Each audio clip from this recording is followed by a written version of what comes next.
So where our katha is likely to end this evening is Lord Ramachandra slaying his first demon, Tataka. But before we get there,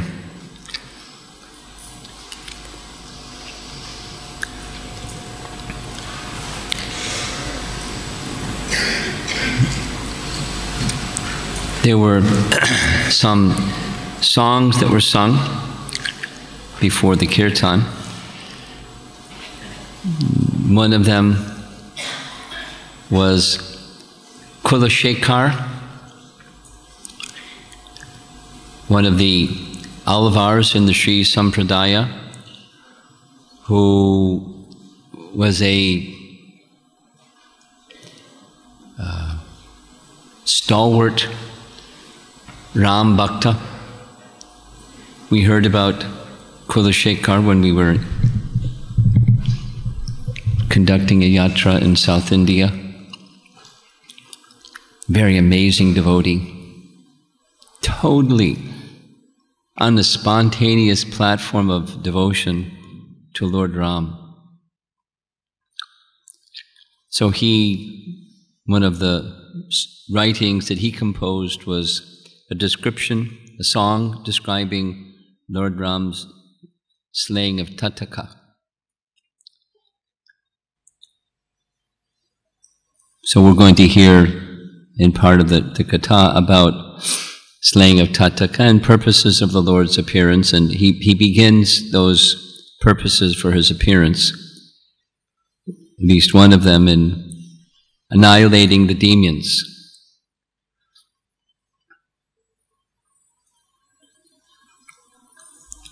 Starting with Tataka. And a theme also is in the process of surrender, feeling oneself dependent on the power of the Supreme Lord to give protection. A materialist doesn't feel that way. They think it's weakness or foolish or silly. Be strong. And a spiritualist understands where strength truly comes from, and the strength of a spiritualist is not just to be a weakling, but the real strength comes from the strength of Krishna's protection. So in Bhaktivinoda Thakur's songs, one of the ones that was chosen, is to understand that the necessity of taking shelter of the Lord's lotus feet, how Narada holds the Lord's lotus feet within his heart, how the goddess of fortune is always serving, massaging, and worshipping the Lord's lotus feet, and any devotee understands that the position of safety, well-being, protection comes their way by the sense of dependence upon the personality of Godhead. And here we're going to be hearing about Vishvamitra Muni.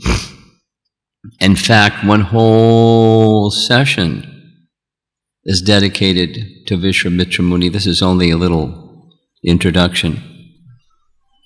When Vishvamitra Muni reaches Mithila along with Ram and Lakshman, they accompany Vishvamitra Muni, and all of the sages from his hermitage, Siddha Ashram, they're making their way to Mithila to take part in a grand yajna festival that King Janak was organizing. And when they come to the city, Vishvamitra Muni is such a well-known, popular, important, famous personality that King Janak and his entourage and his chief priest come to greet him. And the chief priest of King Janak, the father of Sita, is King Janaka. the chief priest was the son of Gautama. We're going to hear more about Gautama and Ahalya, his wife. And their son studied under Vishwamitra. He stayed at his ashram and he learned everything from him. He became what he was, along from his father, Gautama. But his father entrusted him to Vishwamitra to train him. So he knew the whole story of Vishwamitra's life from beginning to end, and we'll hear the whole story of Vishwamitra's life from beginning to end. But we're only going to hear a little part of it here, where Vishwamitra, powerful as he was seeking help from Lord Ramachandra. Now, so we'll hear some of the details of that request of King Dasaratha to give his son in the charge of Vishwamitra to kill the demons, Maricha and Subahu, whose mother was Tataka, so they dealt with Tataka first. Tomorrow we'll hear the rest. But he was taking shelter, as we're trying to take shelter of the personality of Godhead, Lord Ramachandra, for our well-being and protection. In this particular case, it was pretty extreme. 2 demons that were preventing Vishwamitra Muni from doing what he was capable of doing for the benefit of the whole world. During Treta Yuga, the principal means of achieving perfection is through the process of sacrifice, and Vishwamitra Muni was interested in distributing the benefit of that sacrifice to the whole world. It wasn't just accumulating his own piety or merit and prospering, but he was doing the sacrifices for others. Before he came to this area, Siddha Ashram, which is in the vicinity, within the kingdom of Dasaratha, within the Koshala kingdom, he was living in the Himalayas for thousands of years, doing something different, doing austerities. Then he left that position, having achieved, we'll hear, the position of becoming a Brahmarshi, the chief amongst Brahmanas. Long story, we'll hear that later.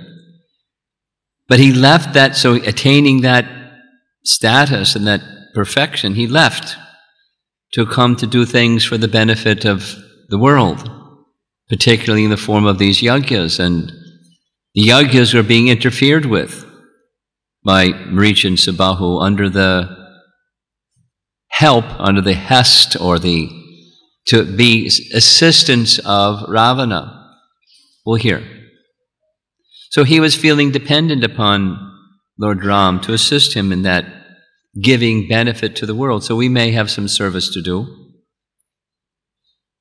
I'm sure we all have some service to do. And part of that service that we want to do is benefit to others. How otherwise, what service?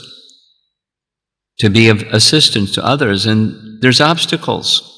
It's not always Subahu and Maricha, but some obstacles. And what to do about those obstacles? Well, we depend upon the personality of Godhead. That's the mood, or the theme, and the song of Bhaktivinoda Thakur was expressing that.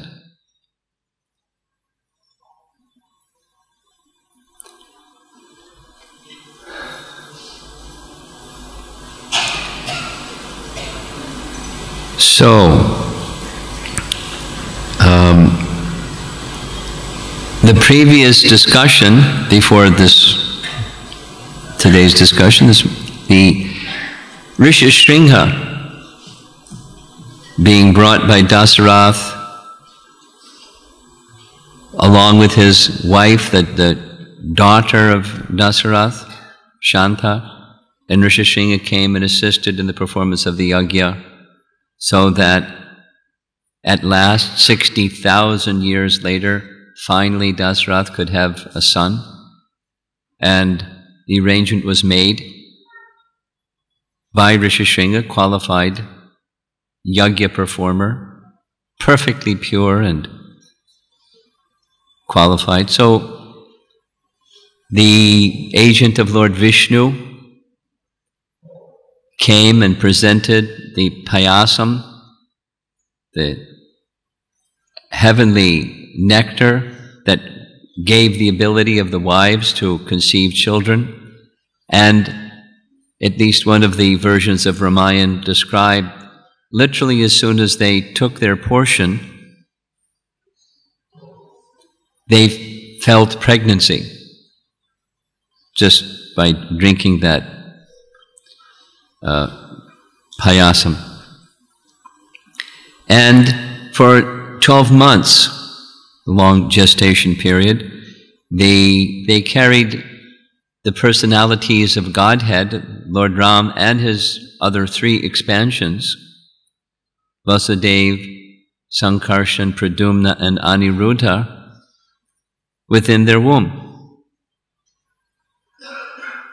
So that's where we're beginning our narration, just prior to the birth of the four, the quadruple expansion, Prabhupada calls it, the aides de camp, which is a British term. The Supreme Lord and his assistants to carry out his mission, whatever his mission is.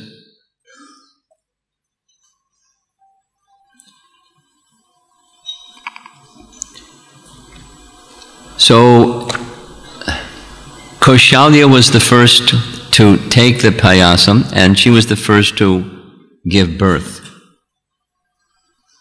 So on the ninth day, the Navami of the waning moon in the month of Chaitra, April, May, Kaushalya was taken to the maternity room, and midday she gave birth to Lord Ram.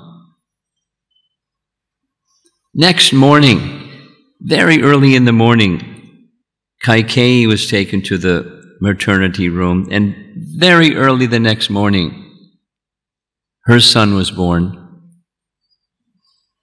Bharat. And midday, Sumitra was taken to the maternity room, and her sons were born, Lakshman, and finally Shatrughna, in the sequence of their taking the payasam. In the descriptions that we heard earlier, the kind of king that Dasaratha was, he didn't just rule by law, he ruled by love. He felt perfect fatherly affection to all of his citizens, and the citizens felt perfectly fatherly affection towards him as king. Repeatedly, it's described, they felt more fatherly affection for him as king than for their own biological fathers, and their biological fathers felt that kind of affection for him as well. No enmity or jealousy. So, although everything was great, superlatively great, the best, Dasaratha was unhappy because, as a dutiful king, one of his duties was unfulfilled. Very important duty of producing a successor to his kingdom, because the whole Ikshvaku dynasty, this is what they had done, and he was not successful. And so he was sad, feeling incomplete and ineffective in performing his duty. We know what that feeling may be when we're supposed to do some service and it just keeps coming out not right. We don't feel right. So he felt remorse. And so his citizens were also feeling those feelings of their king. And then the expectation of the appearance of the sons was another feeling that the king was feeling, so the citizens were feeling. And when the sons were born, one after the next, then King Dasaratha became supremely happy, and the citizens became supremely happy. Everyone was happy for a while, for a long while. Then something else happened.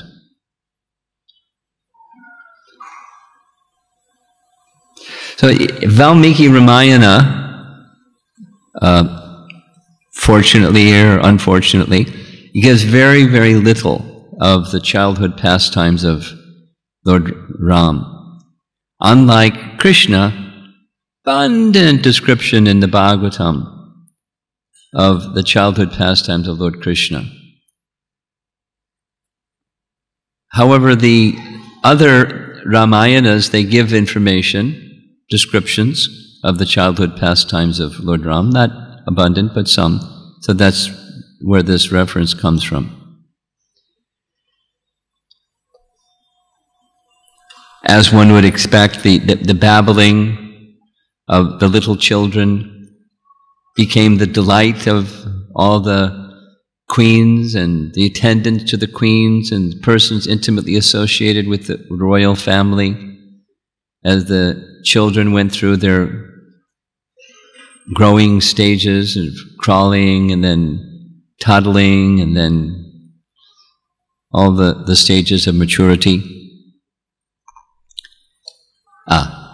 The name-giving ceremony, some days after the children were born, was performed by Vasishta, and he gave names according to the character. So here we go with names again, but as we hear the names and a little description of the names as we go on, it'll emerge as visionary.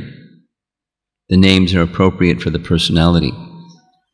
Ram, we know from Maha Mantra, reservoir of pleasure. So Rama was given the name Rama by Vishwamitra, by Vasishta, because of an ocean of pleasure. He would give pleasure to all, just by his nature. And the next given a name was Bharata. And Bharata, by definition, means one who can and would carry heavy burden. His capacity as one who would carry burden was without limit. And he would do so in the mood of service. Specifically, the commentators speak of his being an instrument of Ram, as the servant of Ram, as the instrument of Ram. Ram had a will, and his strength, his being was to carry the burden of Ram's will, and it carried the burden of ruling in the absence of Ram, and then when Ram returned, to assist Ram in his ruling. But that was his name, and that was his capacity, and that's what he did. And we'll also spend nearly a whole session just describing more about Bharata. He's a very important personality in the entourage of Ram's Leela. I'll just mention it. He carried the burden of infamy, although he did nothing wrong. The answer to the following question is yes. The question is, have any of you ever been faulted for doing something that you didn't do? In fact, you wanted to do something that was of good intention for the welfare and benefit of pleasure and happiness of another person, and your intention was read wrong and you were faulted? I see some heads nodding. How do you handle that? Answer: study the character of Bharata.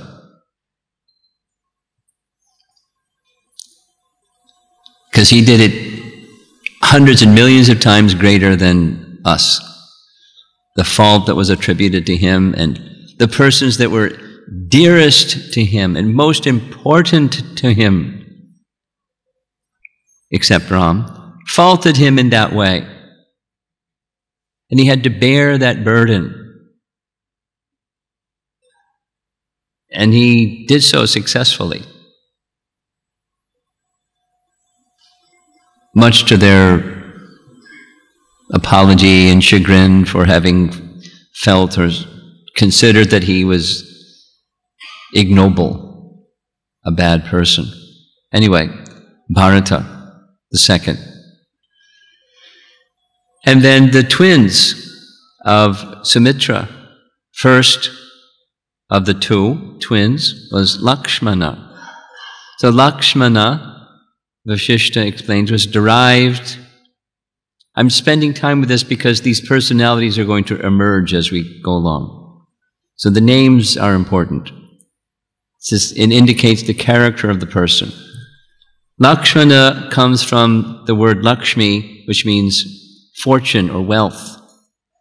But he wasn't interested in material wealth of any kind.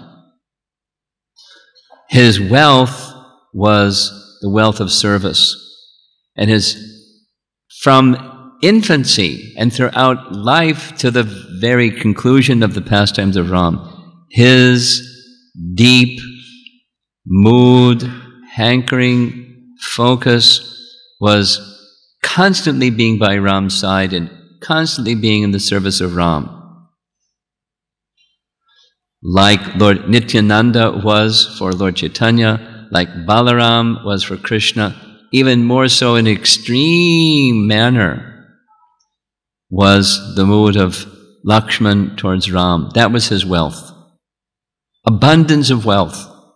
He was the most wealthy. His mood of love and service to Ram. He didn't know anything else. And Shatrughna, the meaning of Shatrughna's name is he who conquers his enemies. Now he's kind of way in the background of the pastimes of Ram. At least his name isn't spoken about so many times as are Ram and Bharata and Lakshmana. Shatrughna's kind of in the background, and he liked being in the background. He was the constant associate of not his brother, Lakshman, but of Bharat. There was this affinity of being always in the mood of the servant of Ram. That's our teaching. It's Chaitanya Mahaprabhu's teaching. He was a wonderful example of Lord Chaitanya's teaching. Really great role model of dasanudas. He just wanted to serve in whatever they did as children and throughout life, just be this constant companion and assistant of Bharat. That's Shatrughna. So names were given, and the children started to grow, and the mothers taking care of their children, and Dasaratha being observing this. Those of you that are parents of multiple children or know parents of multiple children know this, that one of the concerns of the parents is that the children get along. So 4 boys, everyone knows. Boys are interesting personalities. And you put 4 of them together, they're almost same age, a day apart. 4 boys, same age, a day apart, and they were perfectly harmonious. Not even a speck, a drop of competition between them, or arguing, or disputes, or anything. So Dasaratha was very, very pleased, very delighted and happy, because of course he's in addition to being a father, he's a pure devotee. And these are all personalities of Godhead, and so it's a transcendental happiness, in addition to a transcendental fatherly happiness. Perfect situation.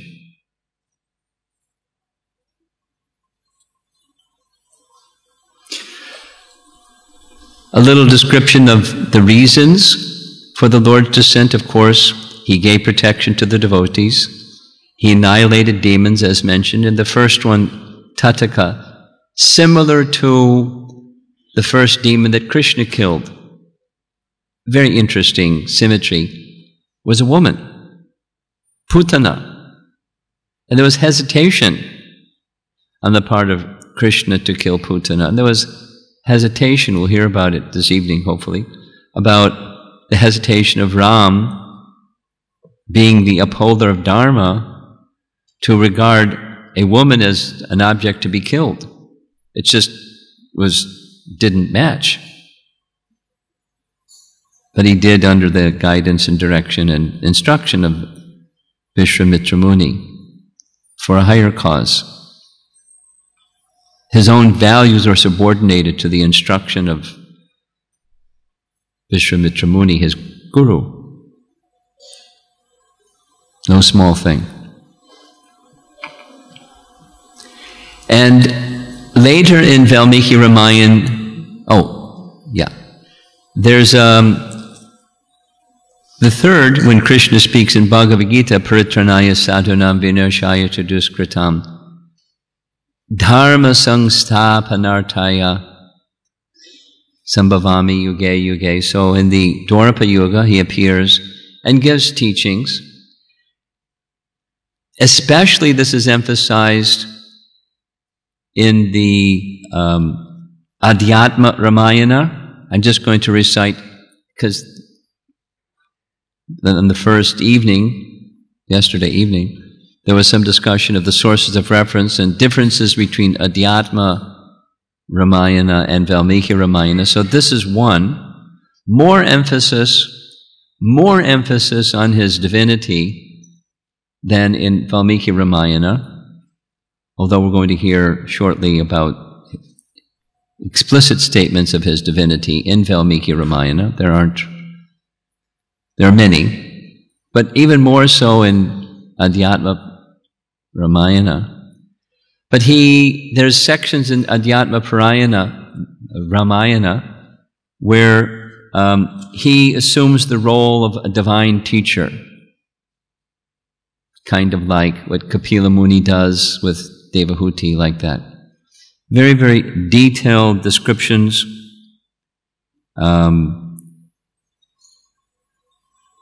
Specifically,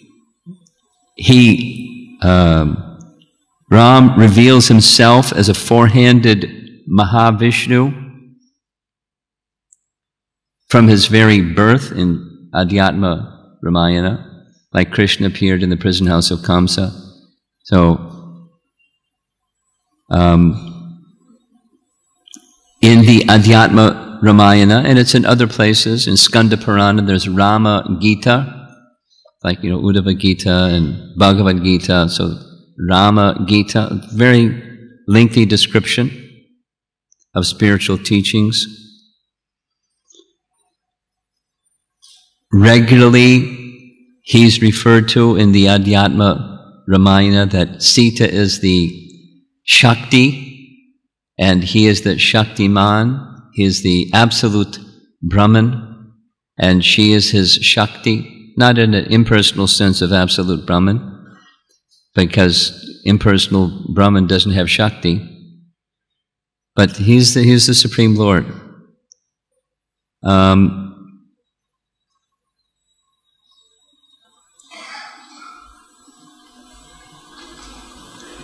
In the Ayodhya Kanda section, we haven't gotten there yet. That's after the marriage of Sita and Ram, and they return to Ayodhya.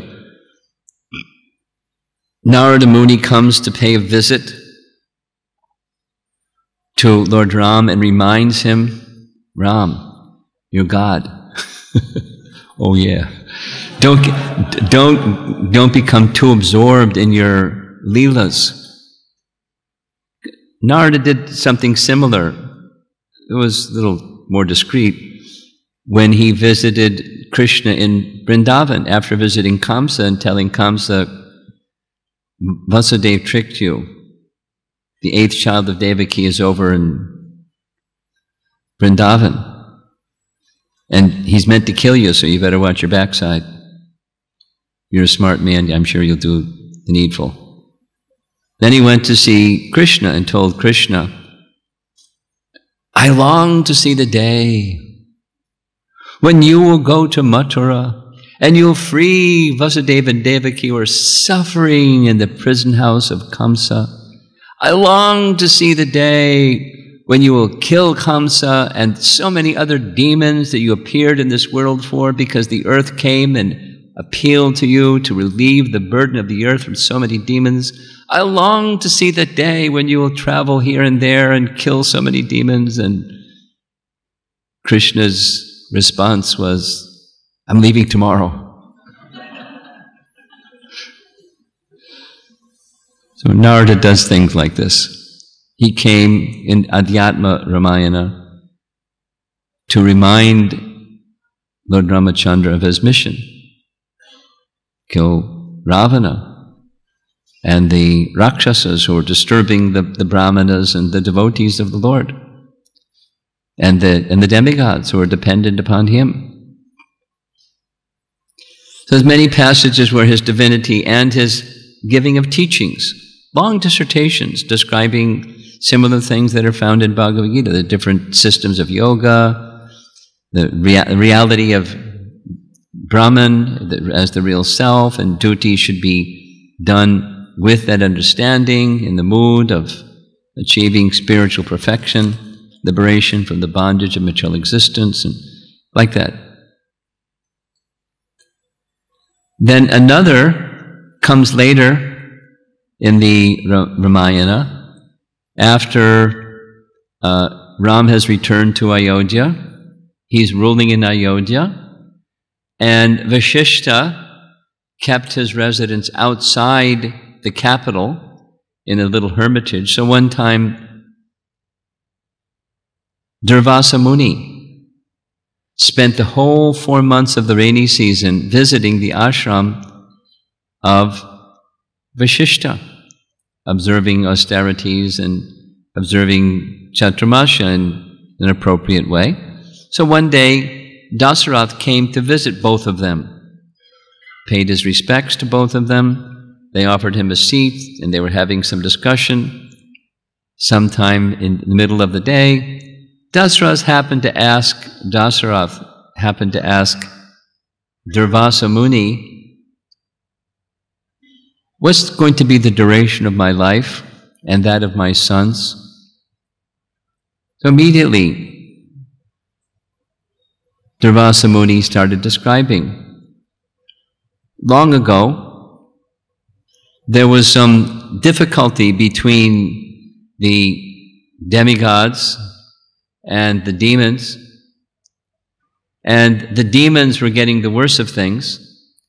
So the demons came to the ashram of Bhrigumuni and took shelter of the wife of Bhrigumuni, because Bhrigumuni's wife, being soft-hearted and compassionate, had in the past given them some promise that she would help them and give them protection. So they came to her seeking protection. Lord Vishnu came to know. Lord Vishnu came, and with his Sudarshan chakra, he cut off the head of Bhrigumuni's wife. Bhrigumuni became upset. Why'd you do that? I curse you, Bhrigumuni. Now, we know about Bhrigumuni from the Bhagavatam, 10th canto. Very exalted, but so he lost his cool. He became angry and cursed Lord Vishnu. You will also, like me, have to experience the loss of your wife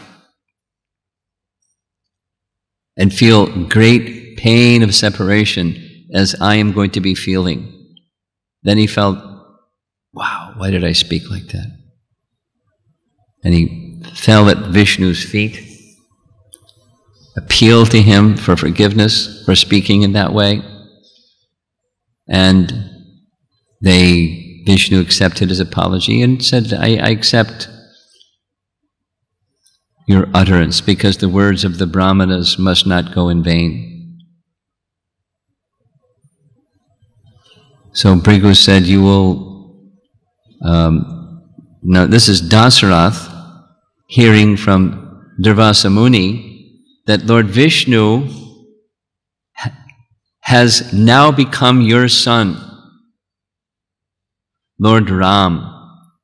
And the ordeal that Ram had to undergo of separation from his wife was due to the curse of Bhrigu. He said explicitly, your son is Lord Vishnu, and he will rule the kingdom. Now this couldn't have been after he returned to Ayodhya, because Dasaratha was already gone. So it's before, when they were still young men, I guess. Sorry about that. Before Kaikeyi requested her boons and so forth. So when they were still young. He'll rule the kingdom for 11,000 years before he completes his, because Dasaratha ruled for 60,000 years. So he knew. There's another place where he knew before they returned after the marriage, on the way back to Ayodhya, encounter with Parshuram, and Parshuram told audibly, so Dasaratha could hear, that your son is Vishnu. But he couldn't digest it. He couldn't hear it in a way that, oh, he's Vishnu. That explains everything. This madhurya was so strong that it eclipsed even his understanding that his son was the personality of Godhead. There is that mood very strongly in Valmiki Ramayana, the sweetness aspect, although the divinity of Ram here and there emerges. So now we're going to hear a little bit. There's one little section from Valmiki Ramayana, the rest is going to be from Adhyatma and other sources. But a very important verse that Sri Vaishnavas regularly refer to is a verse that's spoken about the relationship between Lakshmana and Ram when they're little boys, childhood pastimes.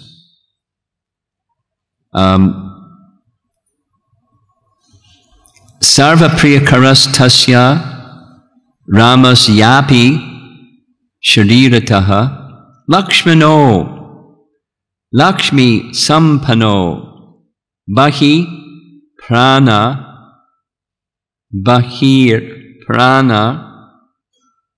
It's important. It was as if Lakshmana was the prana or life of Ram, but outside. So life air is normally within. So he was like the life air of Rama, but Bahir, outside. He was the second Lord Rama. Sita was told by her father to be like a shadow. He said to Ram, my daughter will be like your shadow. The shadow never leaves the object that it casts. You and Sita will be inseparable. But so also life air and the person and life are not separable. Similarly, Lakshman and Ram are inseparable, literally inseparable. We'll hear. So, Sri Vaishnava commentators like this verse from Valmiki Ramayana, speak about it, write about it, and give their explanation. The elements of the verse, Lakshmi Sampano, literally meaning was that Lakshmana was the possessor of great Lakshmi, or opulence. But again, his opulence was his mood of service. unstoppable, unswerving mood of service to Ram. Powerful. Like Hanuman towards Ram, same. Bahi prana ivapara. It was as if the life air of Ram was embodied outside. Of course, Ram had his own life, but he had a second life, like a second Ram, in the form of Lakshman. And Ramas yapi sharirata. Sharira means body, so he was like an extension of Ram's body. So intimate, so close, so strong was the bond. They weren't born of the same mother, but they had that affection. Mutual, naturally so. But one was the superior and the other was the one who was serving the superior. And that was their relationship throughout. Like Anantashesh and Vishnu. One is serving the other, always, inseparably. It's described that Ram couldn't and wouldn't sleep unless Lakshman was next to him. Ram wouldn't eat unless Lakshman was next to him also eating. Even if think of little boys, where even if the best and most delicious and favorite of foods were placed before Ram, he wouldn't eat unless Lakshman was there with him. When they would go out on horseback, Lakshman would go on horseback with him, riding behind him with weapons to protect Ram. And in a similar manner, Shatrughna felt that affinity for Bharat.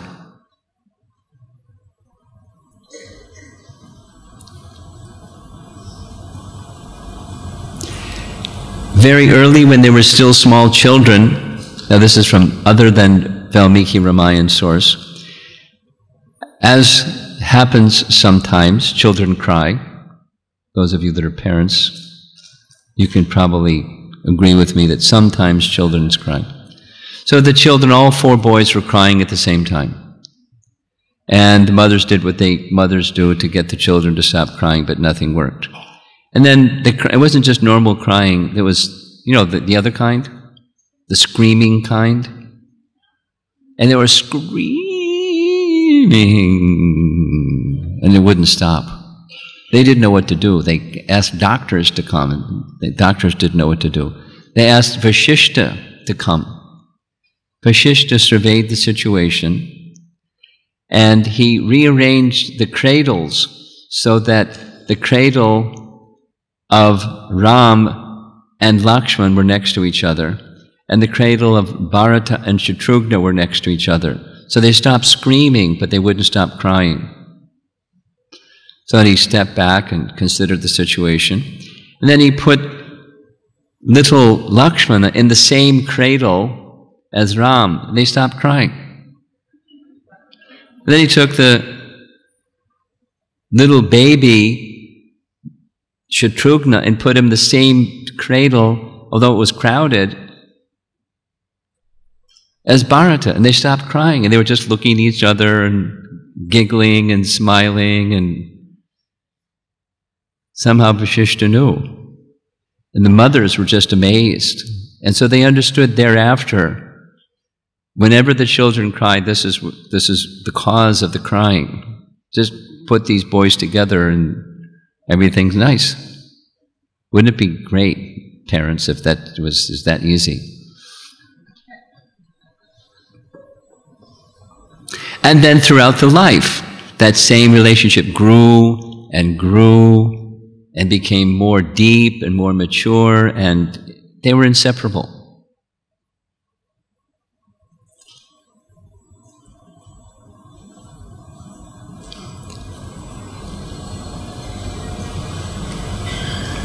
There was a mud pastime besides the cradle pastime that's described, and the mud pastime is boys like to play. And they were one time playing in mud, and it was really slushy mud, not thick mud balls, but slushy mud, and throwing slushy mud at each other and laughing and playing. And Kaushalya came and Kaikeyi came, and they tried to calm the boys down, and the boys didn't get calm at all. They threw slushy mud at their mothers, and mothers didn't mind it. They were happy and they were laughing. And then Mantra passed by. She didn't like playfulness. She was a very serious type lady. So Ram took an arrow with a big bundle of slushy mud that hit the hunched back of Mantra and got splashed all over with mud slush. And Mantra turned. She wasn't hurt by the arrow, she was hurt by the mud slush that went all over her, and the boys were laughing, and the mothers were laughing, and Mantra wasn't laughing. Mantra, the description is she already had some attitude, a grudge, a disdain towards Ram, the only one in the whole kingdom, envy. She's the rotten apple that spoiled the barrel. These spoiled Kaikeyi. So the mothers went to pacify her because she was the assistant of Kaikeyi. So Kaikeyi went and tried to pacify her. That was it. 20 years later, it was when Ram was 25, when this boons of Kaikeyi were invoked. She waited 20 years to get back at Ram. Sometimes people don't let go. Something that happens long, long ago. When somebody, in this case, innocent boys, she couldn't forget, she couldn't forgive, she couldn't let go. She wanted to get back. As the boys grew, this is now another pastime, childhood pastime. Naturally, Dasaratha was concerned about their education, and so he placed them in the care of Vasishtha for their education. And Vasishtha was very happy. Now, he knew that these boys are the personality of Godhead, but he also knew not to say that too much to Dasaratha because he didn't see like that. So he entrusted, and Dasaratha wanted to be there while he was training the boys. And Vasishtha said, "I'm sorry, but you can't hang around while I'm training the boys." And Dasaratha said, "Wait a minute. It's part of the tradition. The father is naturally affectionate and wants to oversee the training of the boys." He said, "That's a normal rule. These boys aren't normal. So sternly, you have to leave now." So when Vasishtha says something sternly, you obey. So he left.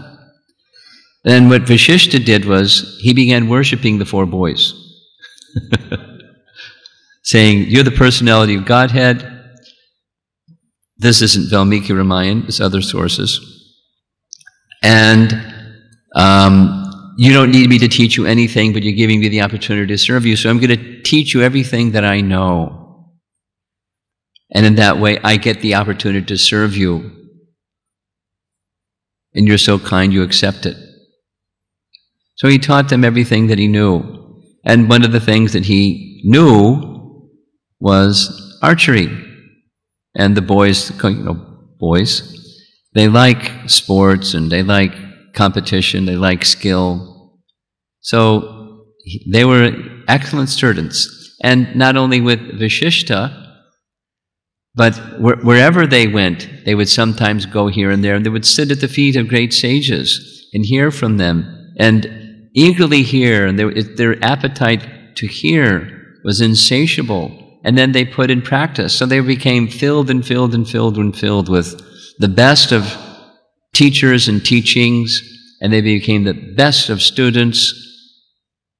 They're the personality of Godhead. They're the best of students. They performed that role very nicely. And they engaged others and bound others with affection because they were such good students of such good teachers.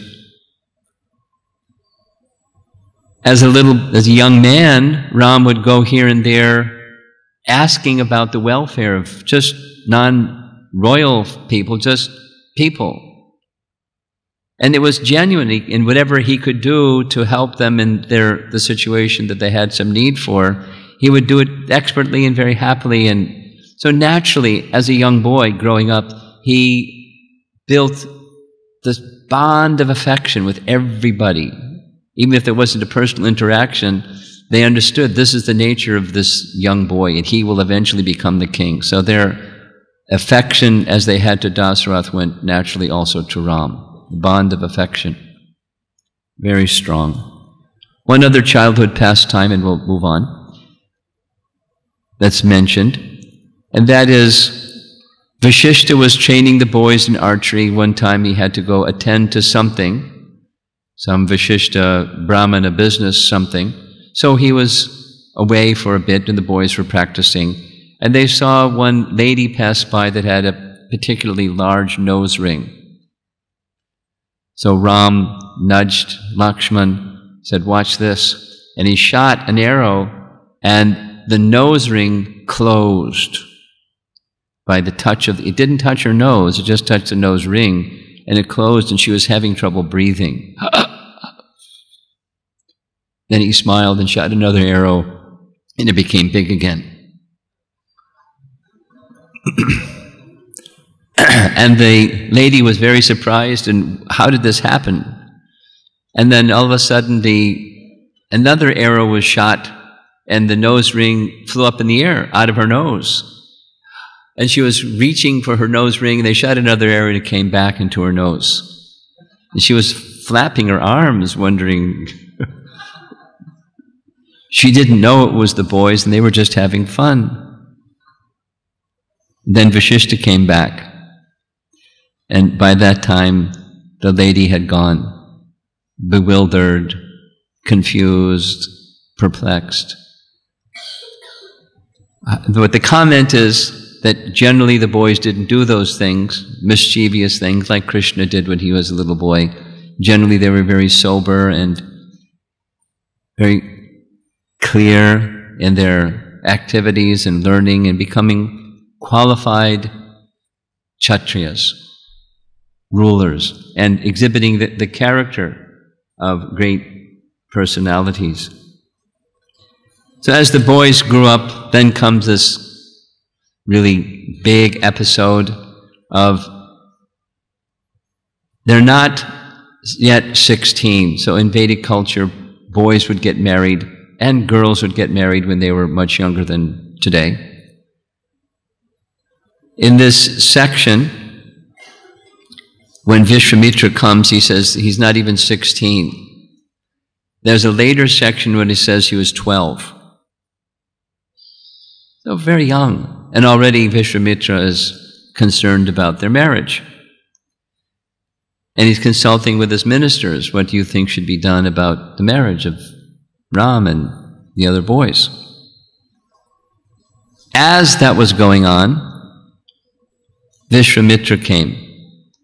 Vishwamitra Muni, we'll hear a lot about him, but very powerful personality, very intense personality. So as he doesn't go out into the public. He just stayed in the hermitages in the Himalayas, and now in Siddha Ashram, just staying with sages. He didn't go out and venture out into big cities and things like that. But he came right to the kingdom of Dasaratha. And when he came, he requested the gatekeeper, "I would like audience with King Dasaratha." But he wasn't just like patient. The gatekeeper came running, fearful. The description in Valmiki Ramayana is like a hen chased by a dog, like fearful for his life. He ran into the courtroom where the king was seated, and he was in such a state of panic. The king understood, I have to attend to this right away. Fearful, describing this sage, I don't know who he is. He was in a rage and his whole body was trembling and he was impatient and anger personified, and he was glaring at him and threatening to reduce him to ashes unless at once he could be brought before King Dasaratha. And as the king was hearing the gatekeeper describe this, in comes Vishwamitra Muni. He didn't wait. He came at once. And Dasaratha recognized him. And at once he stood. Vishwamitra Muni announced his presence. I am the descendant of the son of Gadi in the Kaushika dynasty. And I've come to see the king. Immediately the king got off his throne, came forward as is appropriate, not just out of fear, but out of culture, and honored Vishwamitra Muni, greeting him, washing his feet, washing his hands, and then some exchange. Now here's those of you that have heard recordings of Prabhupada lectures know this one. What was the first words that the king, Dasaratha, said to Vishwamitra Muni? How are you doing in your pursuit of transcendence? That was his first words. Ahi shtam yattam punar janma jayaya. Punar janma jayaya. Sometimes Prabhupada just repeat that phrase. Punar janma jayaya. Victory over birth and death. How are you faring in your pursuit of victory over birth and death, Vishwamitra Muni? And Prabhupada would speak about this, for some duration of time, again and again. This is how devotees, how persons who are on the path of spiritual life greet one another. How are you doing in overcoming the bond that keeps us in the cycle of birth and death? Purnar janma jayaya. Ahi shtam yat tam punar janma jayaya. Vishishta Muni replied. Vishishta Muni then inquired about the welfare of the king in so many ways. He inquired about the welfare of Vishishta in so many ways. Appropriate social courtesies were exchanged because they're very cultured and elevated souls. And then the king says to Vishwamitra Muni, it is very rare for such a person as you to come, because you're so absorbed in your life of transcendence. Why would you come to this place? So instead of us going to the place of pilgrimage, the place of pilgrimage has come to us, which is something almost the same thing that Maharaj Yudhisthira speaks in the Bhagavatam to Vidura when Vidura comes, famous verse, you are like a place of pilgrimage, and the place of pilgrimage has come to our palace. How fortunate we are, now our palace is sanctified. Devotees like your good self are verily holy places personified, because you carry the personality of Godhead within your heart. You turn all places into places of pilgrimage. This is the meditation and the service of great souls. They go to places that are less than pure and make them pure just by their presence. Of course, they have to have that capacity of purity. But Dasaratha is honoring Vishwamitra Muni in that way. And he says, essentially, there must be some purpose for your coming here besides benedicting us with your presence. So whatever it is that you have come for, the answer is yes. I will do whatever it is that you wish. Please give me some service. He repeated it several times. Whatever is your mission, let me know, and according to my capacity, I will do it. Vishwamitra Muni is very pleased. He said, what else could one expect from a member of the Ikshvaku dynasty to speak in the way that you have? You're a qualified representative of this great assembly. And please know that having given such a promise, it must be upheld. Because in the whole of the Ikshvaku dynasty, never has there been a word uttered that wasn't kept. He's holding him to his promise even before he tells him why he's come.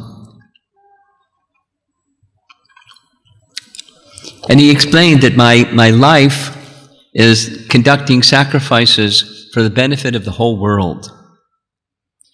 And the place that I conduct the sacrifice is at Siddha Ashram. But at Siddha Ashram, there's two demons, two Rakshasas, Subahu and Marich. And when it comes to the time for the final oblations, they come and defile the sacred yajna. And the person who's performing the yajna is spoiled, and it works the opposite way if they become angry and break the purpose of the yajna. So I can't, although I have the power to destroy these demons, I can't. I need some help. This mood of dependence is being expressed. So I've come here, and I've come to ask for your son Ram to come with me to the forest for just 10, 11 days so I can continue this yajna for the benefit of the whole world, and your son can then kill Subahu and Maricha. Dasaratha faints. Valmiki Ramayan says he was unconscious for nearly an hour because his love for Ram is so intense, he can't even think the thought of separation from Ram. What to speak of the danger involved. And so, for lack of time, he goes through detail and detail and detail about he's so young. He's not even 16, which is apparently an age when their training is to have been completed and now they're ready to take on some important service. He's not even 16 yet. He hasn't finished school. He's not experienced. He's not mature. He doesn't know the ways of Rakshasas, to go into the forest and deal with powerful Rakshasas. Let me go. I can protect your yajna. I'll bring my 4 Akshohini divisions of soldiers, and we'll defeat Marich and Subahu and any of their assistants.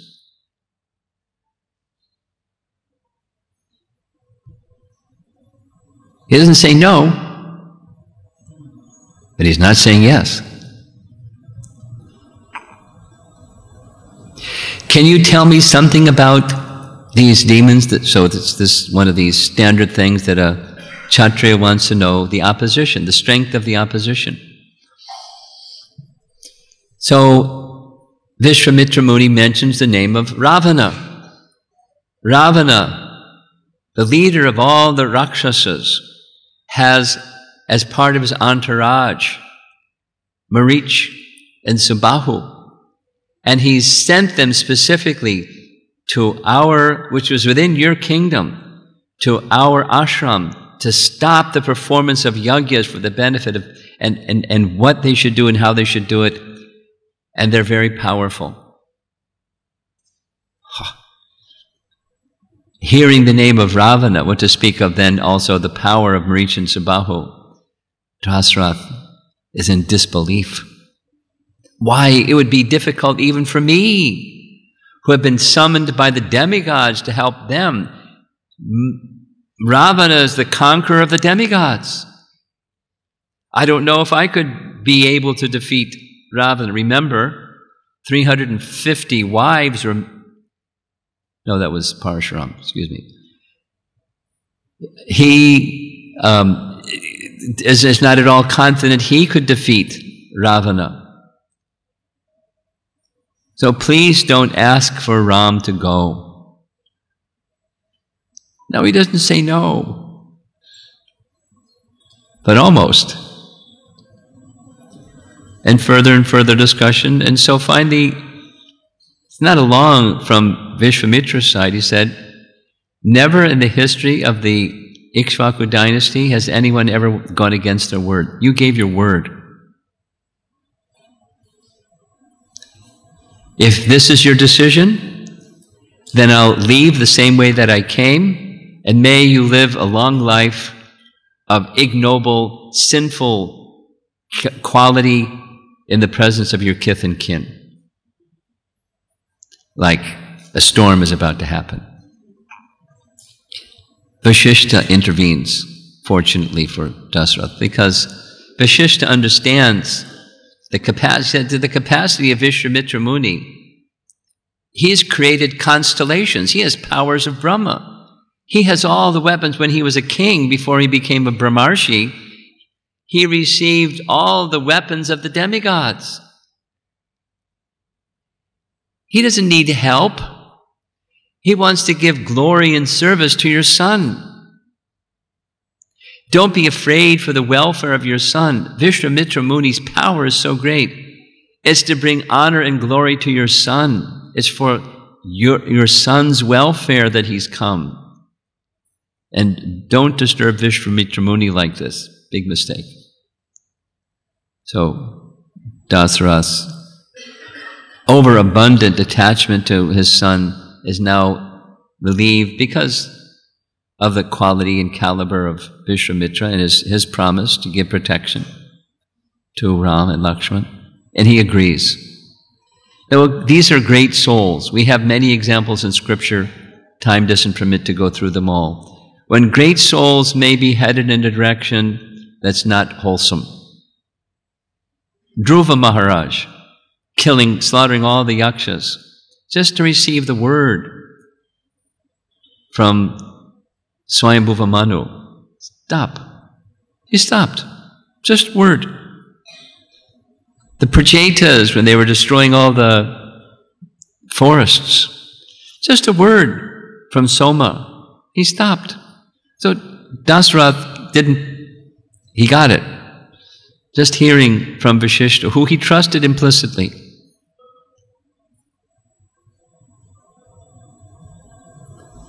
My son can go. And he personally went. He didn't send a messenger. He went to bring his son.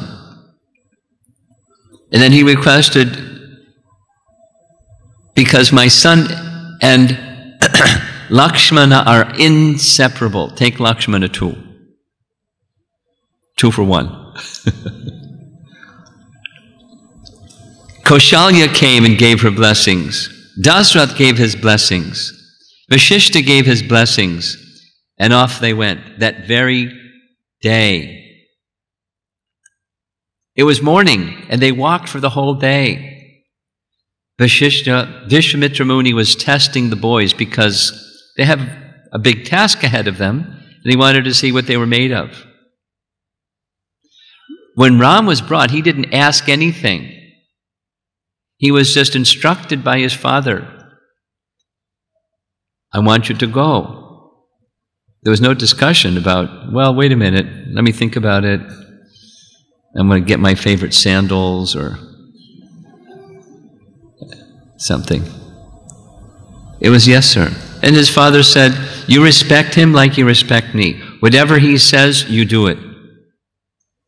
As you have that relationship with me, I transfer that same command to him. Whatever he says, do it. Yes. And off they went. And there was no conversation, just they walked. He wanted to see, these are young boys, not 16 years of age. And what are they made of? Are they strong? Are they tough? Are they able to take austerity? So they walked along, if you remember that nice image of the river Sarayu, they walked for 1.5 yojanas, so that's 12 miles. 12 miles, less than 16-year-old boys walking with Vishwamitra Muni, saying nothing, just following wherever he said to go. And finally he stopped. He said, very well, you have a nice mood, you're very strong. I want to give you, before the sun sets, I want to give you 2 very important mantras. Listen carefully to the proper pronunciation and so forth, because mantras need to be done in that way. Bala and Ati Bala. And he initiated them into these 2 mantras, saying that these mantras are very special. They will confer upon you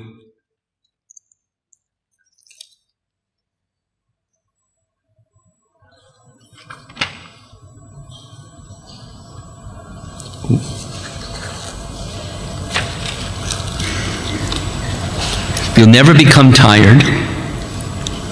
You'll never become hungry. No demons can affect you when you're asleep or awake. They're the mothers, Bala and Ati Bala, mothers of all knowledge, and inestimable fame and renown will come to you. Nice mantra. So they carried on. Now, when the mantra was given to Ram, and then Ram gave the mantra to Lakshmana, because Lakshmana considered himself to be a student of Ram, a disciple of Ram. And Vishwamitra Muni was respecting that relationship in that way. And they spent the night just lying on grass. Now these are royal princes who are used to palace luxury. They're now sleeping on grass on the side of the river Sarayu. And the boys take transcendental rest. And Vishwamitra Muni wakes up in the morning before the sun rises. And there's a very important verse, again a Sri Vaishnava loved verse, where he enters into the mood of Kaushalya.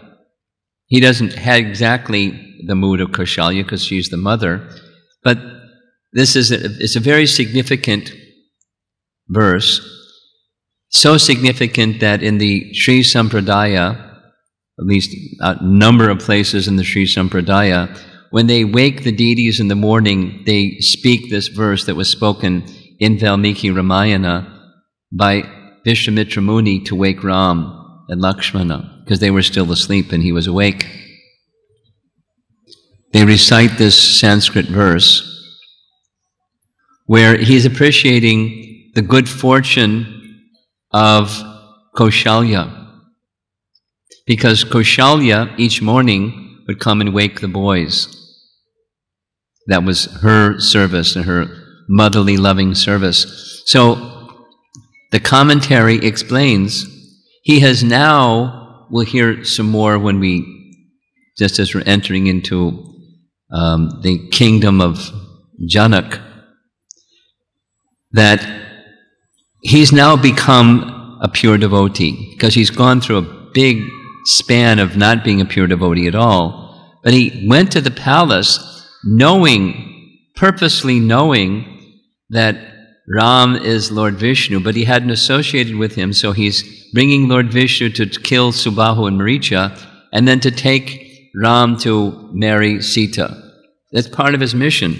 But now he's having their direct association, and through that direct association, he becomes perfected devotee. Now remember, he's a teacher, he's a guru, a brahmana teaching 2 kshatriyas, so it's a role that he's playing, but he's playing the role in the mood of service. And now it comes to the position of pure service like that of parental affection that Kaushalya has. The verse reads, "How fortunate is Kaushalya, who has begotten you as her son. The sun has risen in the east, and now you, my dear Lord,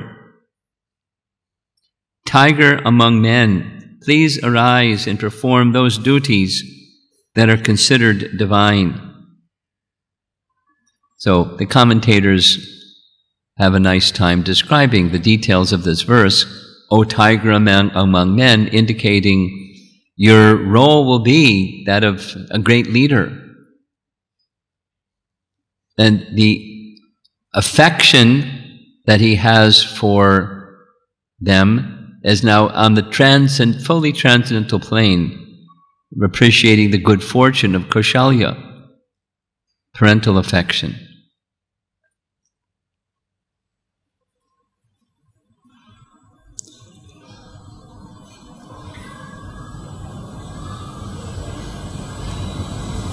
So, they wake up, they perform their morning duties, and during the course of the day, they reach a place that's at the confluence of the Sarayu and the Ganges. So the next discussion has to do with the ashram that they see there. So Ram and Lakshman see this very serene and beautiful ashram, and they ask about it. So, how did it become like this? So Vishwamitra Muni, in detail, gives the history of the place. So long ago, Indra had killed a Brahmana in the form of Vritrasura. And so to purify himself, he came to this place, and the demigods came and brought celestial waters, and they performed Abhishek, and the celestial waters entered the earth, and then the earth became superabundant with supply over time. So as his sins were cleansed, but then there was insufficient food, so there's another nearby forest where there was sufficient food, and Indra was taken care of very nicely. So he then named those two places. Whoops, I'm ahead of myself. I have to back up.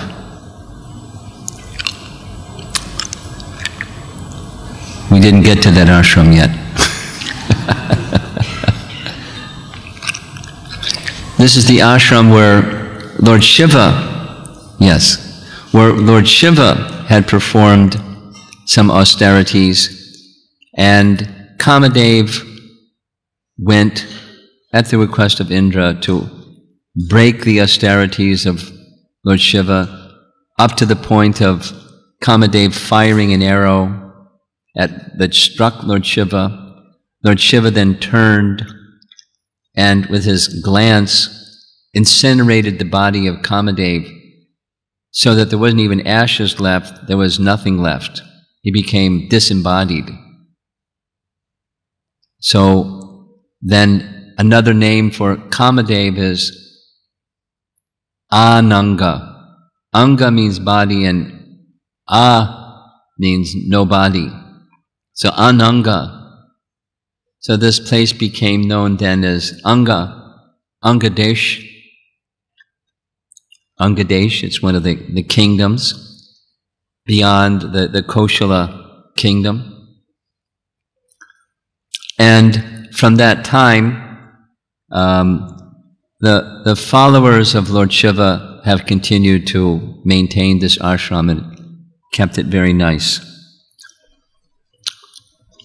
So they spent the night there, received by the ashram residents, and spent the night. And the following morning, they performed their morning duties and they continued their travels. And then this confluence of the Sarayu and Ganges, Ram asks, what's the history? Of course, he grew up by the side of the Sarayu River. And he asks, what's the history of the Sarayu River? And Vishwamitra Muni gives this history, that long ago Lord Brahma meditated very profoundly at Mount Kailash and created from his mind a lake. And therefore the lake became known as Manasa Lake, and the Sarayu River flows from that lake. So that's the history of the Sarayu River. Then they continued a little further and came to a very, very strange, desolate section of the forest. There were no normal behavior of deer and other gentle animals. There were screeching sounds and hissing sounds, and the trees had no leaves and looked very frightening. And Ram asked, what's this? And then he gave this history that I was ahead of myself on, where Indra came to this place, and to relieve himself of the sins of killing Vishwamitra Muni, the celestial waters were provided, and after his bathing, the waters went into the land, and the land then became nourished, and it became a very wonderful place. And he gave it a name, Malada, the one that removes sin. And then there was another nearby forest that provided all the edibles for Indra and the demigods. So he named that forest Karusha, which means the place to remove excessive hunger. So Ram said, well, that doesn't explain why this place looks like it looked like today. It sounds like that was a really nice place. So how did it become like it is today? From a nice place to what it looks like presently. So now comes another long history. There was a yaksha of the name Suketu. And Suketu very much desired a son. So what did he do? He did what everybody else does when they want something. They perform austerities and they seek a benediction from Brahma. So Brahma appeared and said, well, I know you want a son, but I'm not going to give you a son, I'll give you a daughter. But the daughter will be very beautiful and she'll be very powerful as 1,000 elephants. Beautiful daughter as powerful as 1,000 elephants. So he had a daughter and he named her Tataka. As fate would have it, Suketu's daughter Tataka married a demon. That was a mistake. The demon's name was Sunda. So the two children of Sunda and Tataka were Subahu and Marich. Marich, his name means he had big, broad shoulders, very powerful. And Subahu he was really expert at wrestling. Marich and Subahu, the two children of Sunda and Tataka. Now, Sunda was a demon, so he would go here and there and cause trouble. So one time he went to the ashram of Agastya and was causing trouble to Agastya. Well, Agastya didn't appreciate it. So he reduced Sunda to a pile of ashes. End of Sunda. When Tataka came to find out, she who was as powerful as 1,000 elephants came to the ashram of Agastya with her two sons, Marich and Subahu, and attacking Agastya with the intent of killing him. So he didn't kill them, but he cursed them. You become a disfigured, ugly woman. He didn't take away her power. And you'll become a Rakshasa, disfigured. And your two sons similarly become prowlers of the night. Get out of here. So they left, but they were very angry that now not only Sunda was gone, but now they're cursed by Agastya. So they inhabited this forest that was the forest, an area where Agastya previously had inhabited, and they turned it into this terrible, terrible looking place. And everyone's afraid. Even the animals are afraid to have anything to do with being in this forest. So Tattaka resides here, and I brought you here to eliminate Tattaka.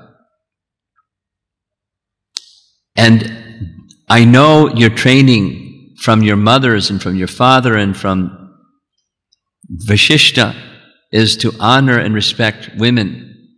But she's in the body of a woman, but her conduct is not at all womanly. And he gave details and details and details of her terrible character. And he repeated this story that Lord Vishnu, because he knows he's Lord Vishnu killed Brigu's wife with his Sudarshan chakra when she was giving shelter to the demons, and this Tattaka is worse. She's eating rishis. She's terrible person. She is to be punished, even she's in a woman's body. I'm telling you, it's not against the codes of Dharma. You must destroy her. You're the son of the king. The king's duty is to give protection. You must give protection to the rishis. I'm instructing you. And Ram's response was, my father said, whatever you said to do, I should do with obedience. I shall do whatever you say. Please tell me how to find her, and I will destroy her. So he said, just draw your bow. So he drew his bow, and a loud twanging sound that reverberated throughout the whole of the forest. Tattaka heard the sound, "Who dares come into my territory?" Very territorial. And in a rage, she just followed where the sound came from, and this immediately started attacking Lakshman and Ram. Somehow they had a little conversation and said, I don't want to kill her. I'll just cut off her arms so she can't do any harm anymore. So before he was able to do that, she was throwing rocks and boulders and tree trunks, and then Ram fired some arrows and powdered the rocks and boulders and tree trunks, and then she used mystic powers. Sometimes she would assume different forms, sometimes she would become invisible, then shower articles and items to try to kill Ram and Lakshman. It was a battle scene. Vishwamitra Muni said, don't delay. I know that you're hesitating, you don't want to kill her. You have to kill her. And the night is nearly coming, and demons become so many times more powerful. When the evening comes, you won't be able to destroy her easily. Kill her now. The answer was yes. So he took a powerful arrow, pierced the chest of Tattaka as she came crashing to the ground. The demigods showered flowers. They were so happy. Tattaka's finished. Vishwamitra Muni was very pleased. You've followed my instructions. I mean, a big part of, from my estimation, a big part of this test, the first demon killed by Ram, was one of his values. He had to put it to the side. On the strength of a higher principle, instruction by Vishwamitra Muni.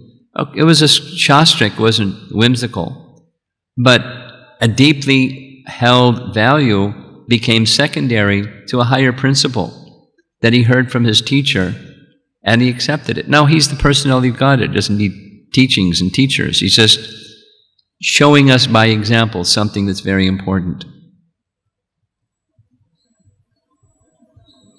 So we'll end there, because they then take rest in the forest and go on in their journey, heading to Siddha Ashram, where he's going to meet Maricha and Sabahu and assist